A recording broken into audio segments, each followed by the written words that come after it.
Habis waktu. 1 tambah 1 sama dengan 2. 2 sama 2. Oke, baik, terima kasih atas kesempatan yang diberikan kepada saya. Sebelum mulainya, izinkan saya berpadu.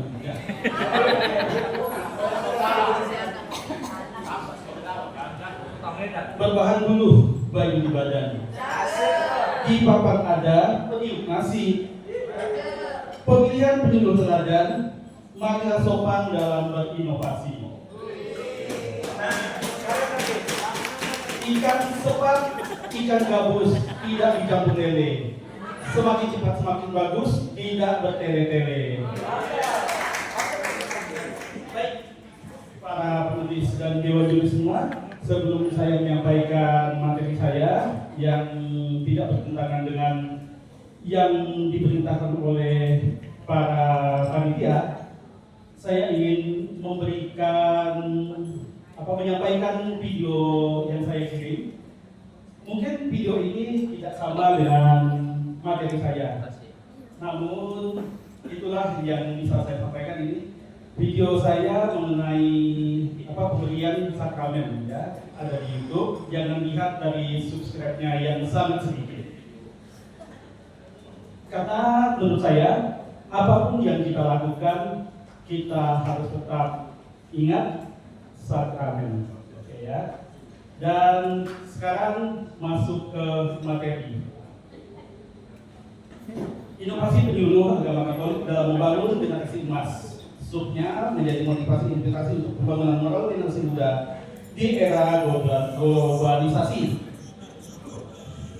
Saya mulai dari seorang penyuluh, dan motivasi saya adalah bagaimana saya dapat berbagi hal yang baik kepada seseorang.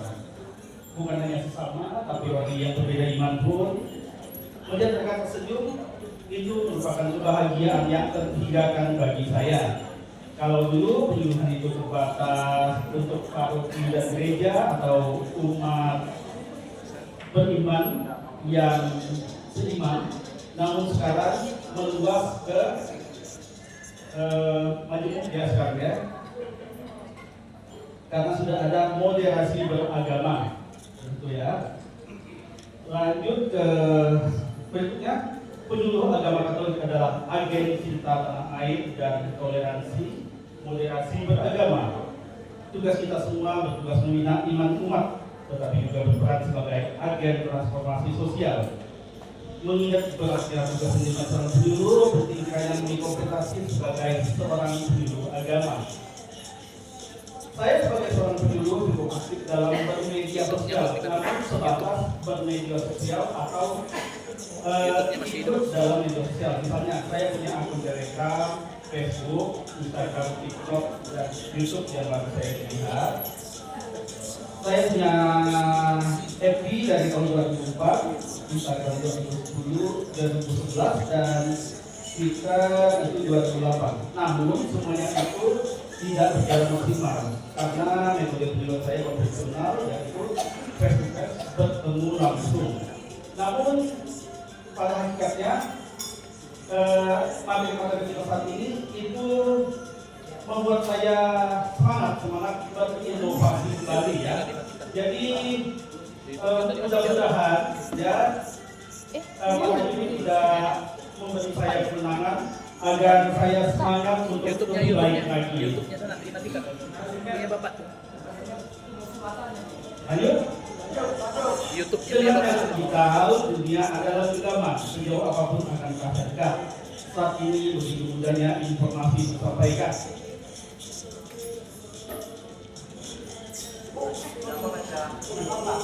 YouTube tadi masih. Saya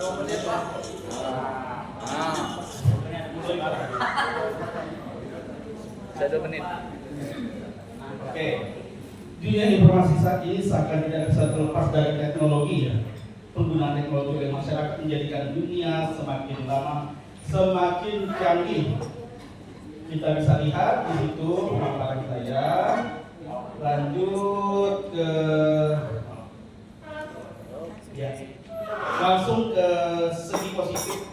Saya ambil TikTok di sini ya, yang memiliki beberapa manfaat, antara lain sebagai salah satu aplikasi untuk mendorong kreativitas seseorang, mengekspresikan kreativitas, dan juga bisa berbasis berbagi video dan musik. Itu segi positifnya. Namun dari segi negatif, waktu tinggal 2 menit. oke, langsung kita lihat gambaran saja ya. Nah, ini gambaran saya waktu bukan saya mengajar, tapi di sini mungkin saya sebagai penyuluh. Dan ini ya. Saya ada membaca ini, membaca suatu kamus besar bahasa Indonesia. Boleh kita baca bersama-sama? Ya, ini tidak ada hubungannya dengan video saya ini. Aktivitas salah, yang benar adalah aktivitas. Apotek salah, yang benar adalah apotek. Analisa salah, yang benar adalah analisis. Suami salah, yang benar apa? Istri benar ya.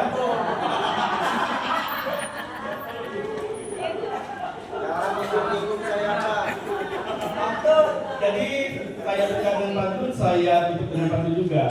Pergi ke toko membeli vape, mendapat dasi punya lansia.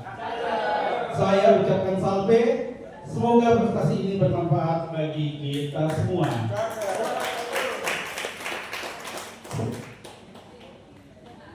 Baik, terima kasih kepada Bapak Samson Abonan Simanjuntak dari Pontianak. Mari beri aplaus. Peserta berikutnya perwakilan dari Singkawang, Ibu Adriana Helena SAG. Beri aplaus untuk peserta dari Singkawang.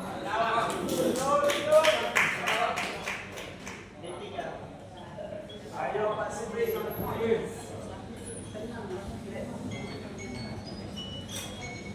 Kawang, kamu yang maju. Manis. Untuk Singkawang ini ada 4 peserta, tetapi hanya diwakili oleh Ibu Adriana Helena. Salam. Halo. Salam. Masih semangat? Baik. Kali ini saya tidak membawakan pantun karena saya tidak hebat dalam berpantun ya. Jadi kita lebih baik. Yang terhormat para dewan juri, teman-teman sekalian, selamat sore. Terima kasih atas kesempatan yang diberikan kepada saya. Baik, saya langsung saja untuk menyampaikan karya ilmiah saya pada sore hari ini. Baik, tema yang saya bawa di sini adalah tentang transformasi peran penyuluh sebagai influencer rohani dalam mendorong aktivitas pendampingan iman generasi Z di Kota Singkawang. Baik, perkenalkan, nama saya adalah Adriana Helena. Saya adalah penyuluh agama Katolik non-PNS Paroki Santo Fransiskus Asisi Singkawang. Yang pertama kita akan melihat latar belakang. Yang pertama itu adalah tentang perubahan global. Perubahan dunia yang kian pesat saat ini memberi dampak yang sangat signifikan bagi perkembangan umat manusia. Realita masyarakat saat ini menunjukkan adanya perubahan pola tingkah laku, cara berkomunikasi dan proses adaptasi yang menunjukkan perubahan yang secara kita lihat dalam berkomunikasi, kemudian dalam proses beradaptasi tentang iman yang tidak lagi mengarah kepada tujuan bonum commune atau tujuan bersama, tetapi lebih mengutamakan sikap individualisme sebagaimana yang ditawarkan dunia modern. Hadirnya perubahan yang ditawarkan dunia ini yang disertai dengan terjadinya kemerosotan moral dan iman menjadi sebuah tantangan besar yang perlu dijawab oleh gereja dan umat beriman. Latar belakang yang pertama tadi adalah perubahan global. Sekarang latar belakang yang kedua adalah kita lihat tentang kebutuhan pendampingan iman generasi Z.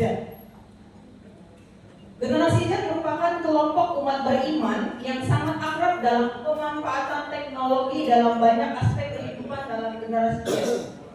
selalu mengandalkan teknologi sebagai sarana bantu dalam melaksanakan aktivitasnya. Namun, pada sisi lain, generasi Z secara perlahan digerus oleh perubahan dan perkembangan teknologi dan mulai melupakan Tuhan sebagai sang sumber kehidupan.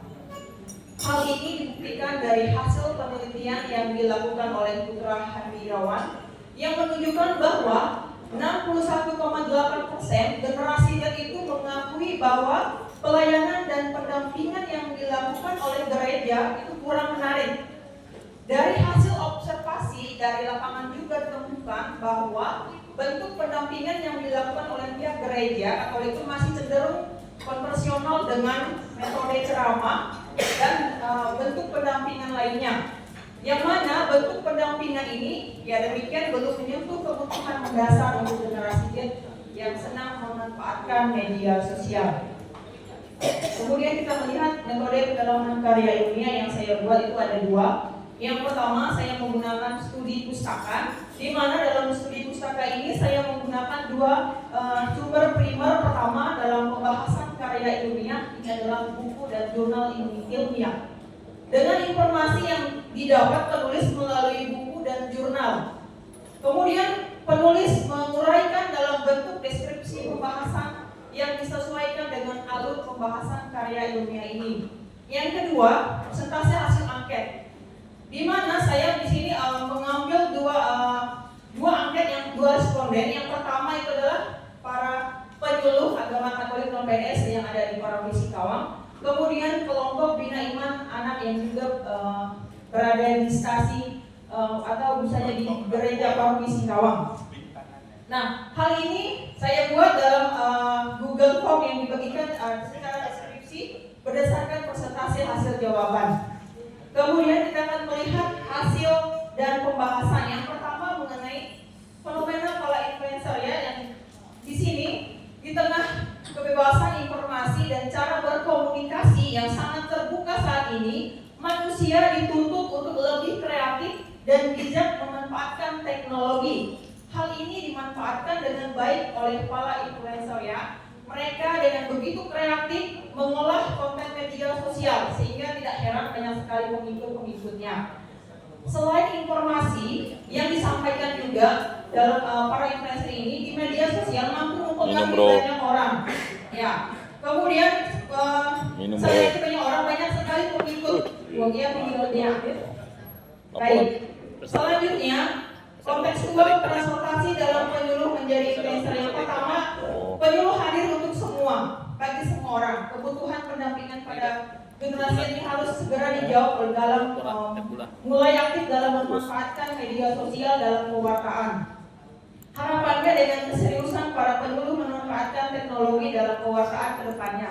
Kemudian hasil angket penyuluh dalam generasi Z di Paroki Santo Fransiskus Asis Singkawang, bahwa dari kedua angket ini adalah sangat linear. Keduanya hampir mencapai 100% ya, sangat menyetujui. Kemudian yang terakhir adalah penutup dari uraian bahwa realitanya penyuluh agama Katolik non PNS di Paroki Santo Fransiskus Asis Singkawang menunjukkan adanya tahapan transformasi pendampingan dengan presentasi jawaban responden kurang lebih 90% menyadari akan pentingnya pemanfaatan media sosial dalam pendampingan, dan 100% mengakui pemanfaatan media sosial sudah mulai dilakukan secara sudah mulai berlaku saat ini. Baik, demikian presentasi yang saya lakukan. Terima kasih. Terima kasih kepada Ibu Adriana dari Singkawang.